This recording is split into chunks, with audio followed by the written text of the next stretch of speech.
দক্ষিণ দেওড়া প্রাইমারি স্কুলে। তো আজকে আমি থানায় এলাম, এসে বললাম ওখানে মন্টু শেখ কিনা মন্টু মল্লিক, এবং তাদের কাজ হচ্ছে প্রত্যেক বাড়ি থেকে 50-60 হাজার টাকা, তারও বেশি। একবার 50 হাজার টাকা নিল, 60 হাজার টাকা নিল, আরও দিতে হবে। এর আগে অনেকগুলো পাপ করেছে, কিন্তু সে এখানকার মাতব্বর। তো আমি থানার সাথে কথা বলছিলাম, থানারও ইঙ্গিত ছিল এটাই যে উপরে কোনো হাত আছে। কার হাত আছে?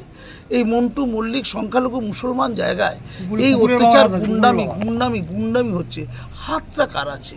আমি মাননীয়কে জিজ্ঞেস করছি, হাত কার? আমতা থানা জানে। ওখানে 7-8টা পরিবার থেকে টাকা তোলা হয়, সেখানে 50-60 হাজার টাকা দিতে হবে। তা কোনো কাগজ ভাউচার কিছু নেই, গুন্ডা ট্যাক্স দিতে হবে। আপনার মাননীয় বিজয় উৎসব ছিল না, হিজড়ে ডান্স হবে, তার জন্য আরো বেশি চাই। ভয় পাচ্ছেন, মৃত্যু ভয়, যে কোনো দিন ওনাকে মেরে দেবে। একদম মধ্যবিত্ত ঘরে, একদম নিম্নবিত্ত ঘরে, হয়তো কেউ মানে কোনো সরকারি আবাসন পাচ্ছে, সেখান থেকেও তাদেরকে মানে 20,000, 25,000, 30,000 কাটমানি দিলে তবে পাচ্ছে, তা না হলে পাওয়া যাবে না।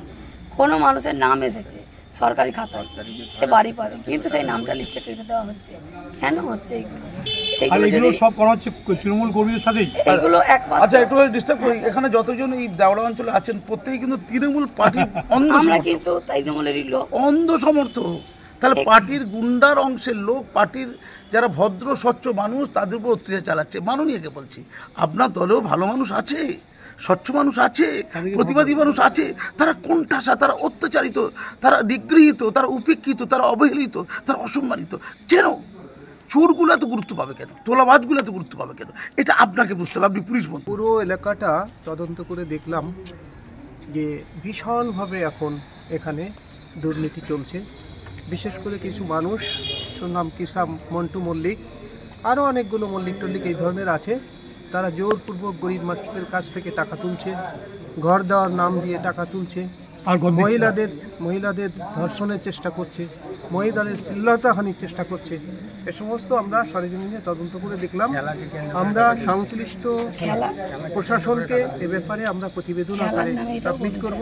মুখ্যমন্ত্রী, ডিজি, আইজি যেখানে যারা আছে তাদের কাছে আমরা এই সবিস্তার রিপোর্ট পাঠাবো, যাতে এই সমস্যার সমাধান ঘটে এবং দুষ্কৃতি দমন হয়। সেইভাবে আমরা আজকে থানায় এসেছিলাম, আমতা থানাতে।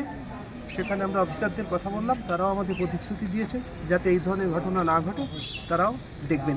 আর একটা কথা বলে রাখি, এনারা আমতা থানাতে আবেদন করতে এসেছিলেন, আবেদন নেওয়া হয়নি, কমপ্লেন নেওয়া হয়নি। এখন যিনি মেজবাবু আছেন, অভ্রবাবু, তিনি আমার রিকোয়েস্টে আবেদন জমা নিলেন। আমাদের মতো লোক যদি না আসে, জনগণ, সাধারণ মানুষের কমপ্লেন জমা নেবে না থানা? কোথায় আমরা, কেমন আছি আমরা, কোন রাজ্য, কোথায়, কি শৃঙ্খলা?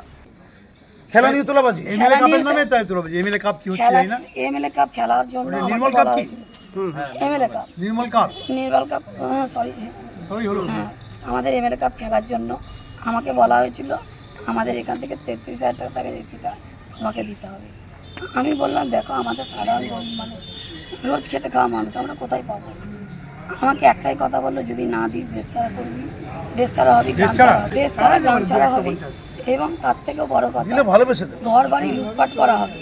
তোদের বাড়িঘর পড়ে থাকবে, তোদের বাড়িঘর আমাদের দখলে আসবে, তোদের কোনো বাবা নেই আমাদেরকে বাঁচিয়ে দেবে, তোদের যদি ক্ষমতা থাকে তাহলে তোরা করিস। তাহলে এইসব বিষয়গুলো যদি আপনারা একটু দেখবেন, তাহলে আমরা একটু সাধারণ মানুষরা আমি জনগণকে বললাম, পশ্চিমবঙ্গবাসীকে আপনাদের মাধ্যমে জানাচ্ছি, কিছু করুন, আওয়াজ তুলুন। এসআইআর তো চলছে, ভোটাধিকার হবে, ভোট গণতন্ত্র হবে। এই ভোট গণতন্ত্রের লাভ কি?